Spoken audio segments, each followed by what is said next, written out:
is for multiplying like bases. Okay? So this rule says when multiplying like bases, we do what with the exponents? Add them. Right? It says when you multiply, you add them.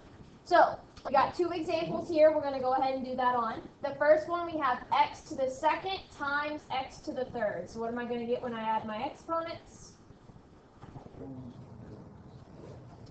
X to the what? To the fifth. Good.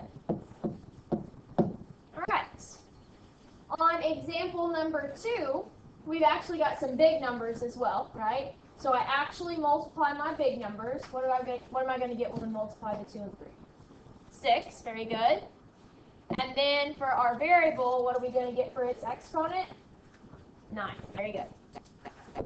All right, so that was the very first rule we ever learned, right? The second rule we learned was when divide. When dividing like bases, find the larger exponent and then subtract, or figure out how many more there are, right? And wherever the bigger exponent is, that's where we put it, right? Okay, so on example 1, we've got y to the 5th divided by y to the 2nd. So what am I going to subtract here? 5 and 2. Right, and what is 5 minus 2? 3, very good. And is the bigger one in the top or bottom? Top. Top, so that's where I would put my answer, y to the 3rd. All right. Example 2, we have 2a to the 3rd over 4a to the 10th. So the big numbers we actually divide, right? What is 2 divided by 4? So make sure we're careful with that. It's 2 divided by 4, not 4 divided by 2. So it stays in that order. 2 divided by 4. 0.5. Right, 0.5. And what is that as a fraction? 1/2. Okay? So I've got 1 in the top, 2 in the bottom. 1/2. All right, and then for my variables, which one's bigger? The 10. And where is it? On the bottom. So when I subtract 10 minus 3, I'm going to get 7. And where are we putting it? At the bottom. Very good. So when we subtract like this, guys, we shouldn't have a negative exponent because we're always subtracting the bigger one minus the smaller one and then putting it where it goes. All right? So we do end up with 1 over 2a to the 7th. All right, then the third rule that we learned was power to a power, right? To raise a power to a power, we stamp it out, or remember, that means we multiply the exponents, right? So for example, on number 1 here, we have x to the 5th raised to the 3rd. That means x to the 5th times itself 3 times, right? So they went ahead and wrote it out for us that way, okay? So it was x to the 5th raised to the 3rd. Now I could either, when it's written this way, add up my exponents, or we know the trick that we do what with our exponents right here? Not add, multiply. So 5 times 3 would give me 15. So I would have x to the 15th, or if you prefer with it written out this way, you would add them. 5 plus 5 plus 5, which is still 15. All right? Okay, example 2, same thing. We got 2x y squared raised to the 2nd power. So that means that whole thing times itself twice, or we can use our exponent rule. So I have a 2 here, right? So my big 2 is being raised to the 2nd power, or 2 squared. What is 2 squared? 4, right? Because that means 2 times 2. Very good. All right, and then x. Does x have an exponent?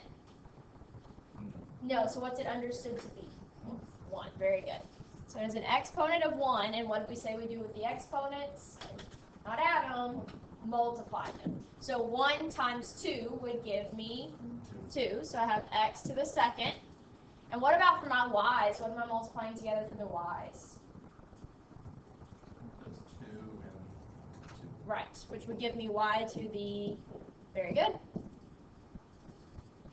All right, and then our last rule here is the ones that we learned yesterday. Okay, so we had two rules. One of them said to move negative exponents to the other side of the fraction part, right? So if I had a negative exponent in the top, if I move it to the bottom, it became positive. Or if I had a negative in the bottom, I could move it to the top to make it positive, right? Okay, so that would be this first set of examples here. So right now I have x to the negative 5 times y. So is there anything wrong with the y? No. So the y is going to stay where it is. But how do I fix that negative 5 exponent with the x? Put it to the bottom. Okay, so I'm just going to move that part down.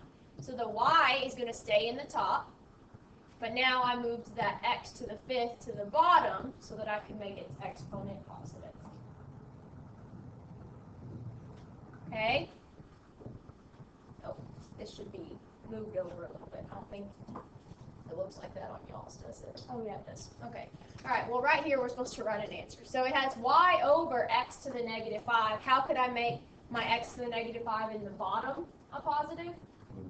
Move it to the top. So right here, after that equal sign, there was supposed to be a little bitty space for you to write your answer. So you could just write it above. So I move it to the top. I've already got a y up there, and I'm also moving the x up there. Okay, so now they're both in the top. All right, our next rule says that anything raised to the 0 power is always 1, right? Okay, so on example number 3 right here, the only thing being raised to the 0 power is the a, right? So a to the 0 power is gone. It just became 1, but the 2 is still there, right? So now it's basically just 2 times 1, which is just, very good. All right, on example 4, what's the only thing being raised to the 0 power? The y. So the y is the only thing that goes away and becomes a 1, right? No, that's just a 1. So everything else was 3x to the negative 1, which is now just being multiplied by 1, or basically it's gone, right? Okay, now I also don't want a negative exponent, so how could I fix that? Move it to the bottom. But nothing wrong with the 3, so the 3 stays where it's at, and then we just move the x to the bottom. And multiplying by 1, it's the same thing, it's not happening there at all, right? Okay, so those are our 4 rules. When we multiply, we do what? Add. When we divide, we do what? Subtract. When we have power to a power, we multiply. And if I have a negative exponent, where do I move it? Down, or if it's already in the bottom, move it up. And anything to the 0 power is always very good. Okay.